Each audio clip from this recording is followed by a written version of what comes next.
Concatenate functions में हमने देख रहा था इक्वल टू कॉन्केटिनेट, और हमें टेक्स्ट पूछा गया, टेक्स्ट कहाँ पे है, तो G3 और कॉमा, फिर हम यहाँ स्पेस देंगे, एक स्पेस फिर कॉमा, देन हमारा जो है टेक्स्ट क्या रहेगा, H3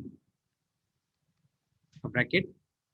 देखिए हमने क्यों लगाया बीच में, हमने स्पेसेस और ये डबल इन्वर्टेड कॉमा क्यों लगाया, इसके पीछे रीजंस है क्यों लगाया हमने। इसलिए लगाया क्योंकि हमें चाहिए, जैसे रमेश कुमार लिखेंगे तो एक में न, वो एक में लिखेगा तो फिर कैसा लगेगा, वो अच्छा नहीं दिखेगा। जैसे मान लीजिए अगर हम इसको रिमूव कर देते हैं, कर देते हैं, देखिए रमेश कुमार हमारा क्या हो गया, एक ही में हो गया। लेकिन हम चाहते हैं कि बीच में एक स्पेस रहे, तो स्पेस के लिए हम क्या करते हैं, स्पेस के लिए कॉमा और डबल यहाँ पे इन्वर्टेड कॉमा और यहाँ फिर कॉमा, तो इस डबल इन्वर्टेड कॉमा में भी एक स्पेस डाल देते हैं। ठीक है, तो क्या करेगा, ये बीच में हमारा स्पेस के लिए करता है, ये बीच में एक स्पेसेस प्रोवाइड करने के लिए ये डबल इन्वर्टेड कॉमा जो है हमारा वो वर्क करता है। ठीक है, समझ में आया इन्वर्टेड कॉमा कैसे लगाएंगे, कैसे यूज करेंगे। ठीक है, तो इस तरीके से G3 एंड S3 में जो वैल्यू रहेंगे वो कॉन्केटिनेट करके ये हमारा जो वैल्यू है वो देंगे। अगर इसी तरीके से आप लिखे हुए हैं यहाँ पे कोई भी वर्ड, राम सॉरी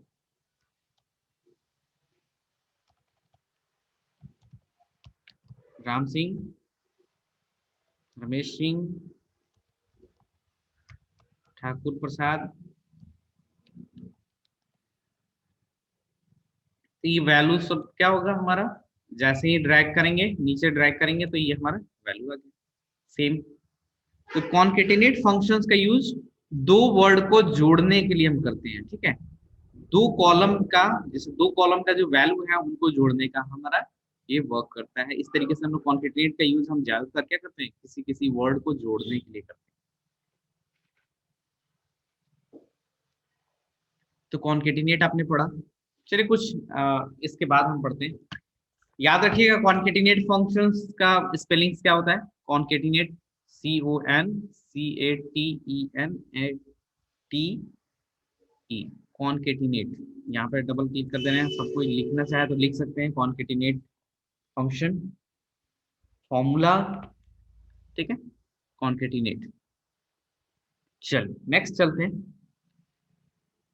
नेक्स्ट में है हमारा, जैसे गुणा भाग कैसे करेंगे, गुणा उड़ा अगर अगर आगे आपके पास, तो गुणा भाग कैसे करेंगे, कैसे करेंगे इसके लिए चलते हैं, थोड़ा सा गुणा भाग करते हैं। डिवीजन, सब्ट्रैक्शन, किसी का कोई वैल्यू माइनस करना हो तो कैसे माइनस करते हैं, कोई वैल्यू, अच्छा कुछ चीजें हैं जो स्टार्टिंग में हम आपको पढ़ाए थे लेकिन आप लोगों को समझ नहीं आया, तो वो थोड़ा सा डिस्कशन कर लेते हैं। यहाँ पे हम सब्ट्रैक्शन, सब्ट्रैक्शन, डिविजन,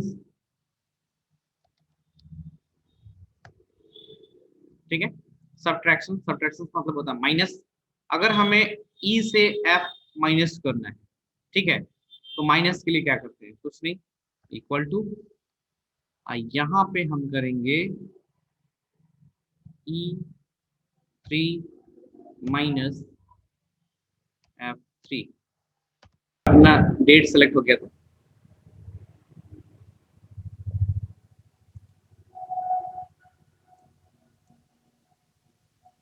ठीक, माइनस में वैल्यू है हमारा,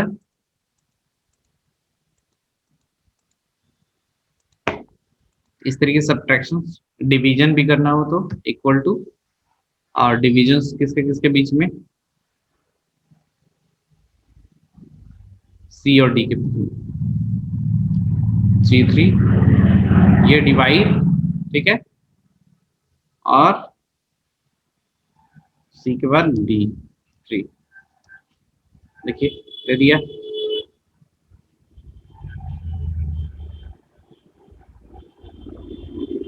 अगेन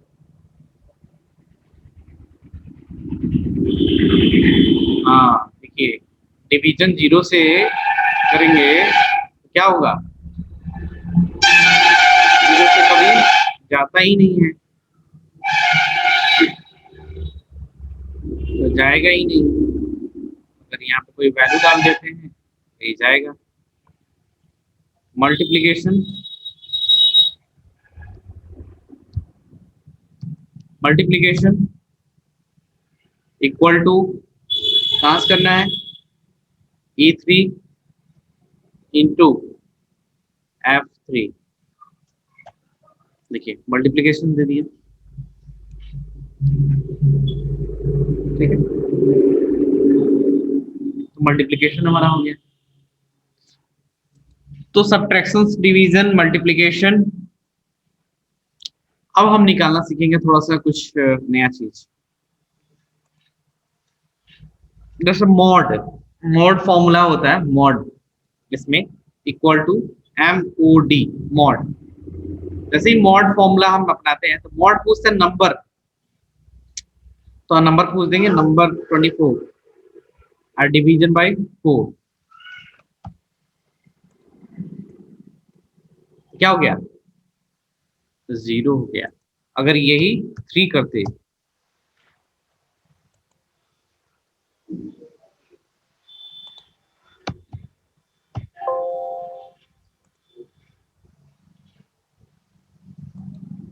अगर हम 23 कर रहे हैं और भागा 3 कर रहे हैं, मॉड निकालने का, ठीक है। तो देखिए मॉड आया हमारा, मॉड कितना आया, 2। क्यों, जब 3 से हमको क्या करना है, तो मॉड फंक्शन का हम यूज इसी तरीके से करते हैं, जो भी वैल्यू हो मॉड फंक्शन का यूज 3 से हम क्या करते हैं, इसको डिविजन करने का प्रयास करते हैं, तो कितना हमारा आता है, ये जो मॉड फंक्शन है वो मॉड हमारा देता है, ठीक है। 6 रिमाइंडर्स हमारा देता है। सबको कॉपी पेन पे यूज कीजिए।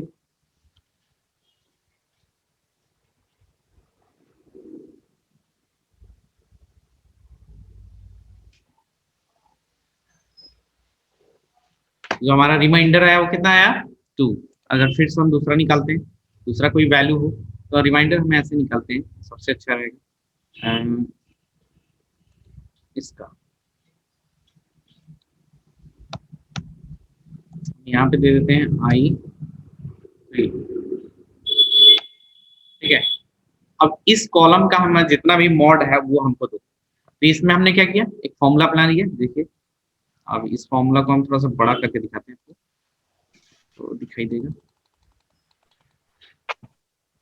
ठीक है। मॉड और I3 में जो भी वैल्यू है हमारा, इस कॉलम में जितना भी वैल्यू है उसका 3 से डिविजन, हम डिवाइजर जो है हमारा 3 है, और उसका मॉड निकाल के बताइए, यानी रिमाइंडर जो बचता है एक तरह से, ये रिमाइंडर कौन कितना हुआ ये बताए, यहाँ तक बताइए, ये बता रहा है, ठीक है। तो हमारा ये मॉड निकल गया, अच्छा है कि नहीं। मॉड तुरंत इस फॉर्मूले के थ्रू हम लोग क्या कर सकते, मॉड,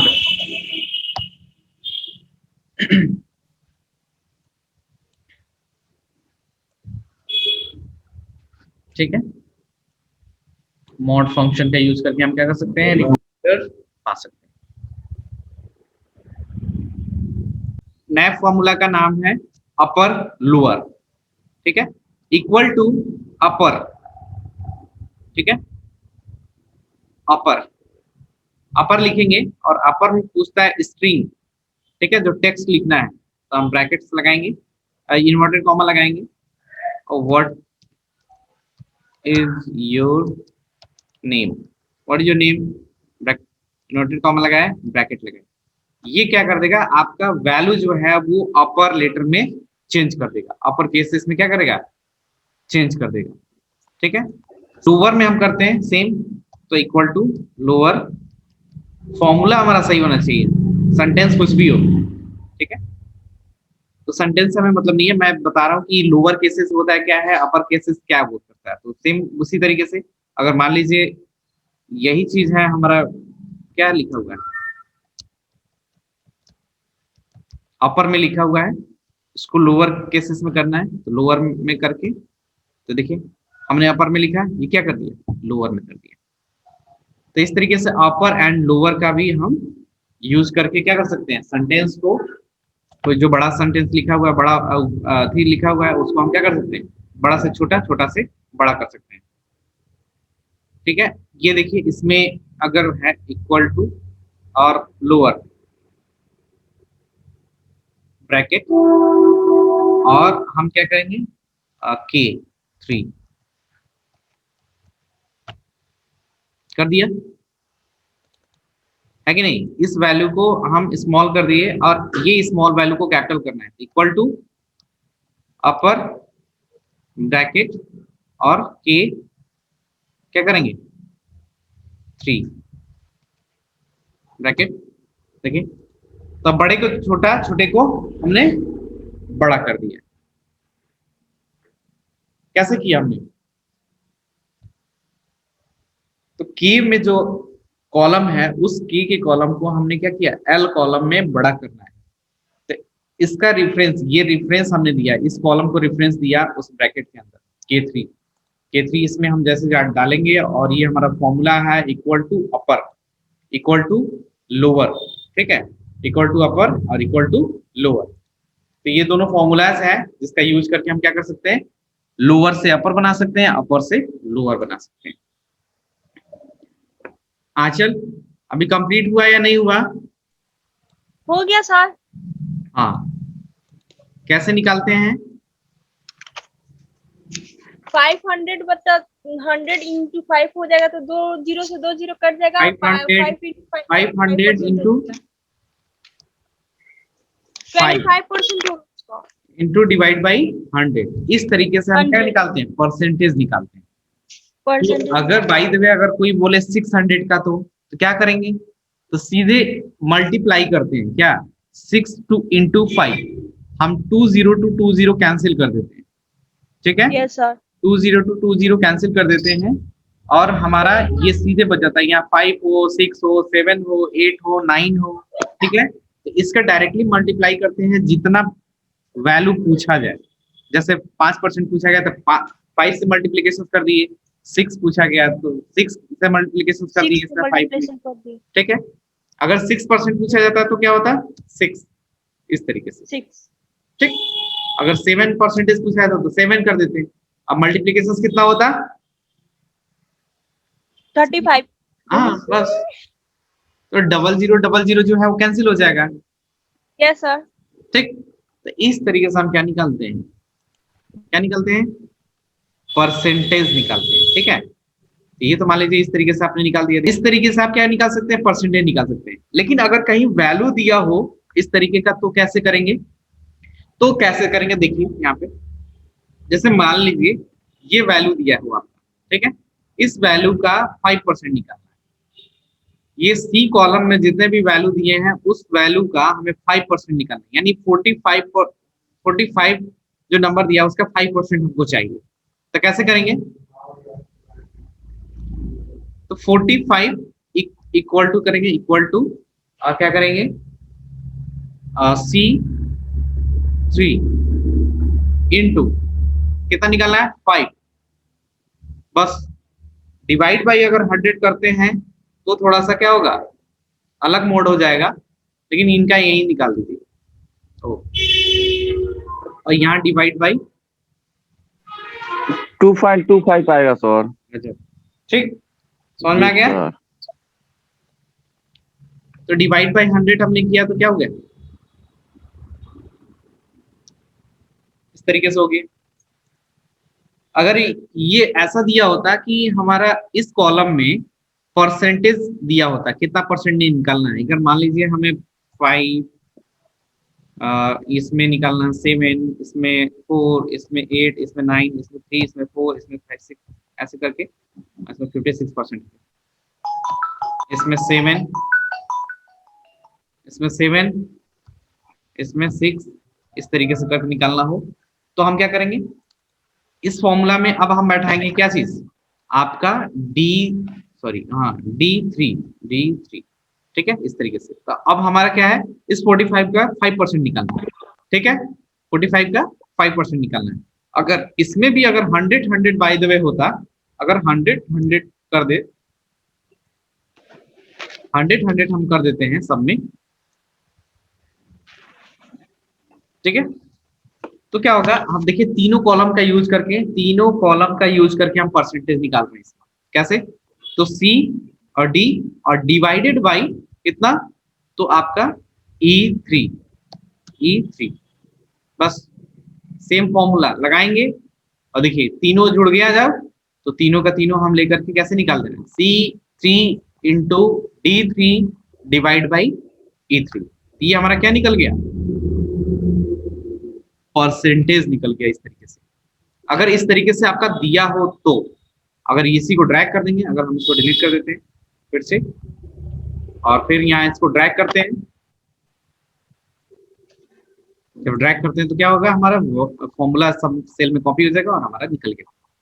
तो इस तरीके से percentage, lower, upper, mod, multiplication, division, subtraction, concatenate and और ये सारे फॉर्मूलाज का यूज करेंगे। और आज ये वीडियोस जब आपके पास मिलेगा तो उसमें आप सारे फॉर्मूलाज को नोट करेंगे, उसको प्रयास करेंगे देख करके सीखने का, और जब भी आपका लैब ओपन होता है तो लैब में आकर के ये सारे प्रैक्टिकल्स को डन करें। ठीक है।